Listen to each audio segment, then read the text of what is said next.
जापानको यस्तो व्यस्त सहर ओसाकाको बीचमा लुकेको एउटा रमाइलो संसार जहाँ भेटिन्छ दुर्लभ जनावरहरू, सुन्दर पक्षी पन्छीहरू र परिवारसँग बिताउनको मजा नै छुट्टै हुने ठाउँ।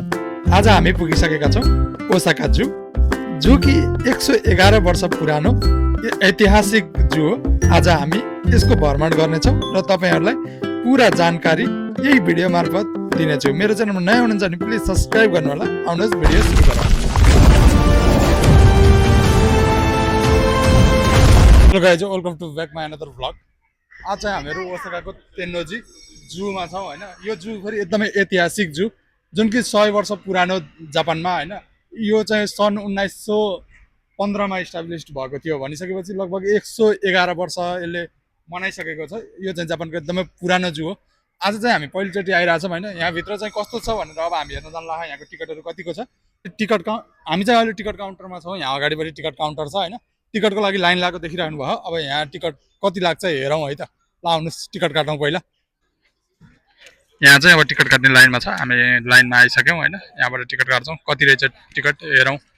लगभग टिकट चाहिँ यहाँनिर 500 रुपियाँ लाग्दो रहेछ यहाँको रेसिडेन्ट कार्ड भएकोलाई। अनि बाहिरको फरेनर्सहरूलाई कसैलाई 2000 रुपियाँ लाग्दो रहेछ भने यो डिफ्रेन्ट टाइप्सले छ। बच्चाहरूको लागि अलिकति कम रहेछ होइन। अब हेरौँ यहाँभित्र चाहिँ के छ। हामी चाहिँ अब सुरु गरौँ। यहाँनिर फर्स्टमा जलगैँडा हेर्दैछौँ। जलगैँडाको लागि हाम्रो काठमाडौँमा यस्तो फोहोर पानीमा राखिएको छ जलगैँडालाई। यहाँनिर तपाईँलाई म देखाउँछु अगाडि।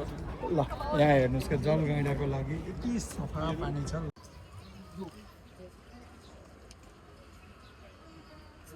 अब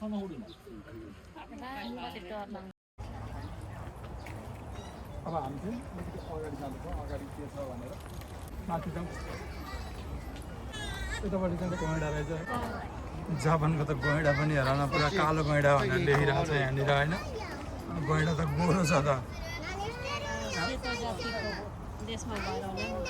त्यही त यहाँको हावापानी नै यस्तै हो क्या। पुरा गोरो गैँडा देखिरहेको छ यहाँ। हामी अब यहाँ मान्छेहरू पनि सबै पिठो जस्तो छ है। अनि यहाँबाट हामी अगाडि जान्छौँ।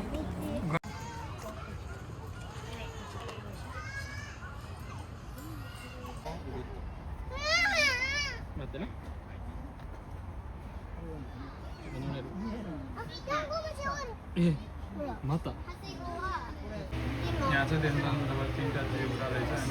अनि एउटा चाहिँ न्यु गाई हो क्या। यो एकै ठाउँमा राखेर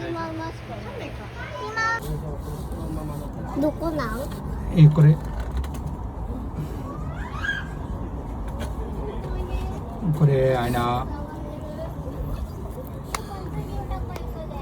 見えた。足見えた。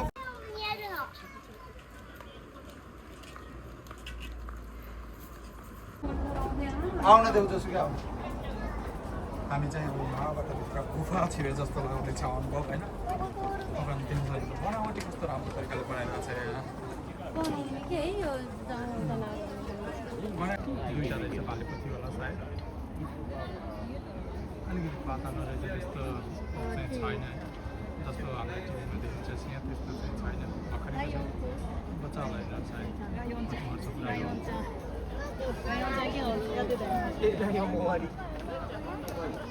अगाडि जाउँ। मान्छेलाई हेर्नुलाई चाहिँ राम्रो व्यवस्था बनाइदिएको कि होइन हेर्नुलाई। यहाँ चाहिँ व्यवस्थित के हेर्नको लागि।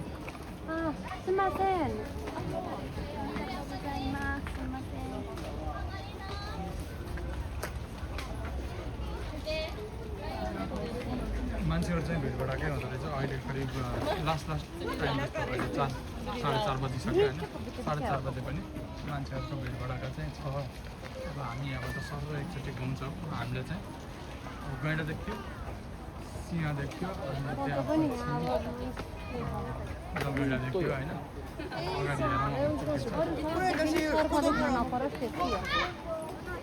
यताबाट हो कि जाने? यता आउन यता।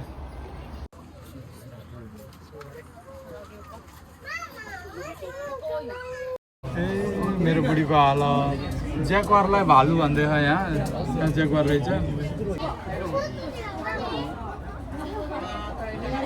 मलाई देखेको त डराएर भाग्यो यार ज्याक्वार नि। बाघ रहेछ यहाँ। पाटे बाघ कति दुब्लो के यहाँ त सबै है। बाघलाई नै डाइटिङ नष्ट गर्दो रहेछ बाघहरू कति दुब्लो पेट जोडिएको त्यो पापै रहेछ नि त यहाँ त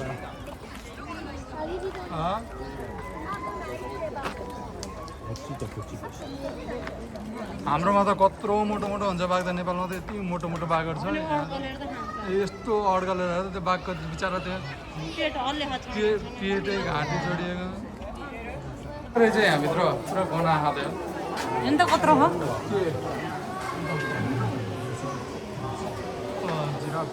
कति मात्रै राखिदिनु पर्दो रहेछ भेट्दै भेट्दो रहेछ घोडाको जस्तै हुँदो रहेछ खुट्टा चाहिँ फेरि अग्लो पर्दो रहेछ यहाँ चाहिँ रेड पान्डा रहेछ सानो छ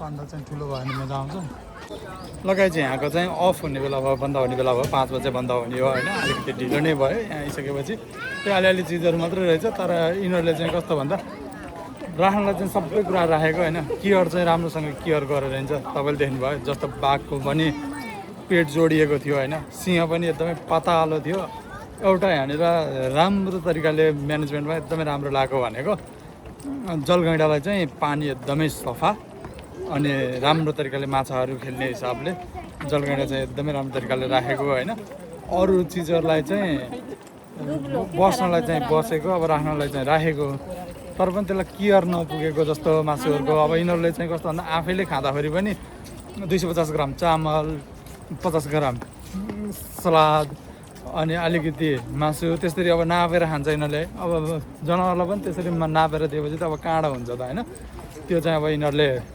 गर्न नहुने त्यसलाई चाहिँ मस्त खाना दिनुपर्ने अब दिएर हिँड्छ होइन अब मैले त दिन सक्दिनँ तर यो चाहिँ जापान गभर्मेन्टले चाहिँ यसलाई केयर गर्नुपर्छ बाघको त बिचरा माया लागेन बुढी मलाई त बाघ देख्दाखेरि त दही लाग्ने रहेछ हो यो माया लाग्ने बानी फेरि एकदमै नराम्रो ल हुन्छ साथीहरू फेरि भेटौँला अर्को भिडियोमा आजलाई चाहिँ यति नै हामी चाहिँ अब यहाँबाट निस्किन्छौँ फेरि हामी अर्को हप्ता अर्को ठाउँबाट भेटिनेछौँ